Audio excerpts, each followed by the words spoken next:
Tally ho, boys, and welcome back to Building the Boys. We now have issue 10 of Hachette's Build the Lancaster Bomber. Now, in this one, we're doing the wireless operator's position. So we're starting the table of where the wireless operator would have sat, but also we're doing a little bit more on the fuselage, I believe, from issue 4. So we're going back and we're putting just a little bit of detailing on there. But I love where these are going at the moment. The detail on these has been absolutely gorgeous. I think they're really nice. And I'm very happy with how this cockpit's coming along. If you haven't yet, please remember to like and subscribe. Without further ado, let's get this one open and let's get this one built. So these are the parts that come in stage 10. That's what we've got. So we have these two pieces here. I'll pop those into a box. And we have a bunch of pieces over here. Now we are going to be doing a lot more than what this appears to be, I believe, in this one. Let's drop these out there. Okay, so yeah, we're basically building a tabletop here. So what we're going to do, first things first, we're going to take our tabletop, which is this piece here, and we are going to add our air position indicator, which is this one here, and it's going to go this way around on here. So we've got these 3 pins at the back. That's where this is going to go to see what that fits like. Yep, lovely stuff. So that's how that one's looking.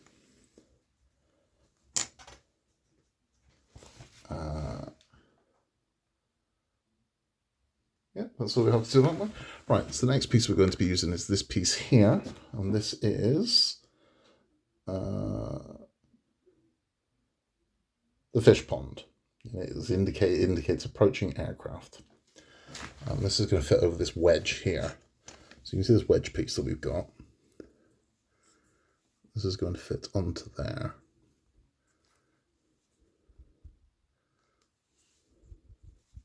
I see.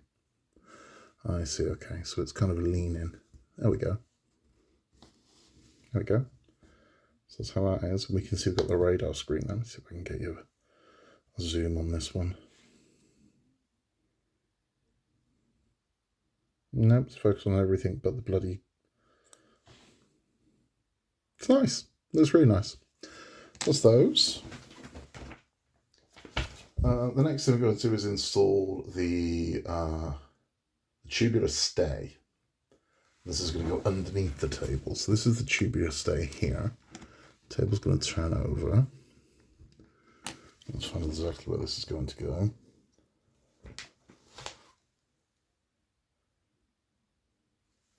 So it's going to go this way round. There's a pin there. It's going to fit in there like so.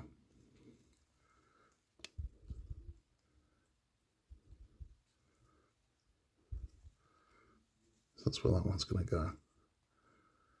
Nope, not happy with that.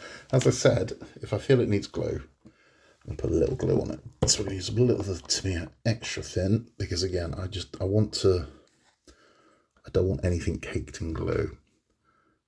It's really weird, I've got a real pet hate for glue. I see, of course, the necessary evil involved in it, but it doesn't mean I've got a lot using it.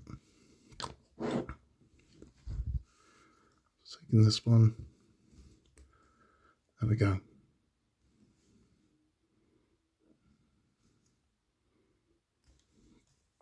So that is how our tubular stay is going to look. So that's how our table's looking now. Screw this back up. It bloody stinks. It's good stuff, but it stinks. Right, now we're going to take our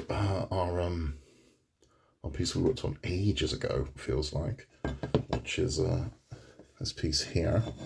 So bring this over, and we are going to put these 3 pieces into here, and these are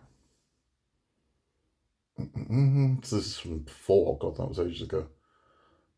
Identify the fixing points, and we're going to put the units on there. So these are these 3 units here. Now all 3 are exactly the same. That's what they're saying. That's good. That should make this a little easier. So yeah, we can see where they're going to go. So there is large hole and small hole. So the first one's going to go in there. Get them nice and pressed down. And the next one is going to go next to it here. So it's going to go there. Again, press that down, get that in. So those two, and then one more, which is going to go in here.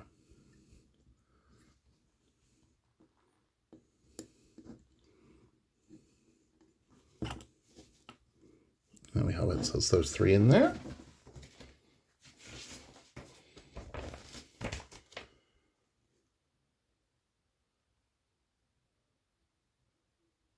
Yep, that's exactly how it's supposed to be looking. Okay, now the next thing we're going to do is we're going to be installing the, what is this piece? Sorry, I have no idea what that is, but I want to know. Wireless accumulators. So we're going to install the wireless accumulators in here now. It's this one here. And this is going to go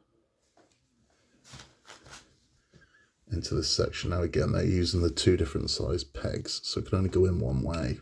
So it's got to go in that way. Push that one down. And that was in, so we can see that's how we're now looking. Lovely stuff.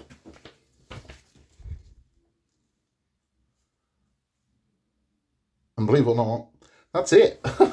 So that's all there is to do in stage 10. So that was surprisingly easy. I mean, we've had some very involved Lancaster issues already, but that was really simple.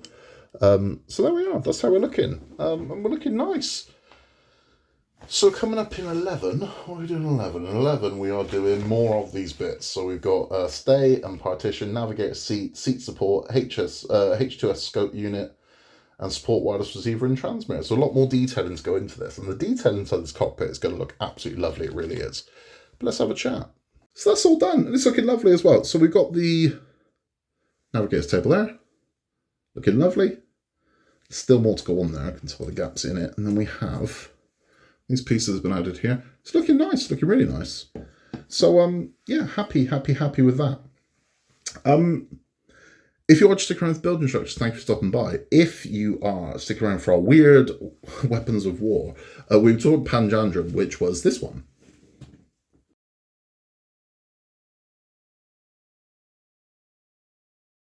So we've told the story of pamjandrum, the theory behind it, what made it work, what didn't work about it, and ultimately it had to be scrapped. It was never going to work for what they wanted it to do. It was never going to happen. And I think it should have been remembered as kind of like, God, that thing would have been awesome if it had worked. But it isn't. It's remembered as kind of a joke. And part of that is thanks to this show.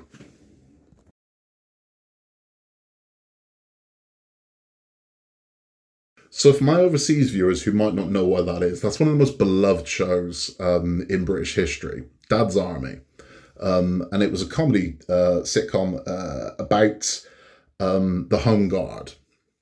And in Britain, the Home Guard were our last line of defence. And typically it was men that were too old to go to war, or maybe had some sort of physical impairment that stopped them going on a frontline battle. A lot of World War I veterans were part of the Home Guard. And the Home Guard itself played a massive role. Now, when Dad's Army was first released, there was some backlash to it, particularly from the Director General of the BBC at the time, who he himself had served in the war, and thought that this was making a mockery of the Home Guard.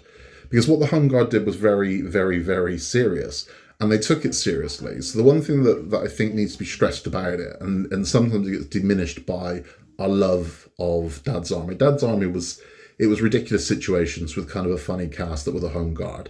And it almost makes them look like clowns. So you hear the Home Guard, you hear Dad, you think of Dad's Army. But those men were ready, right? Make no mistake about it. It was about how old those guys were. Those guys were ready for Adolf Hitler. They were there. Like, if he turns up, we're ready for him. We will go for it. And that's it. They were totally serious. And they were genuinely our last line of defense. When Churchill said we will fight them on the beaches, he meant it. Down to our last. And those guys were our last. They were our last line of defense. So the reason why I'm bringing those up is because pamjandrum was seen as humorous and does feature in an episode of Dad's Army, where it's got a mind of its own. In the episode Dad's Army, it's not seen as a British weapon, it's seen as a Nazi weapon, but it is the pamjandrum.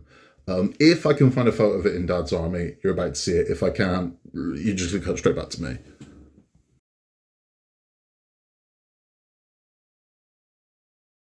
So that show did for the memory of Pamjandrum exactly what it did for the memory of the Home Guard. It kind of made a mockery of it. Now, don't get me wrong, I love Dad's Army, right? Dad's Army, I think, is one of those shows that's been in circulation forever. It's been on Saturday afternoons consistently for about 50 years, I think. So I promise you, this Saturday on BBC Two, there'll be episodes of Dad's Army on.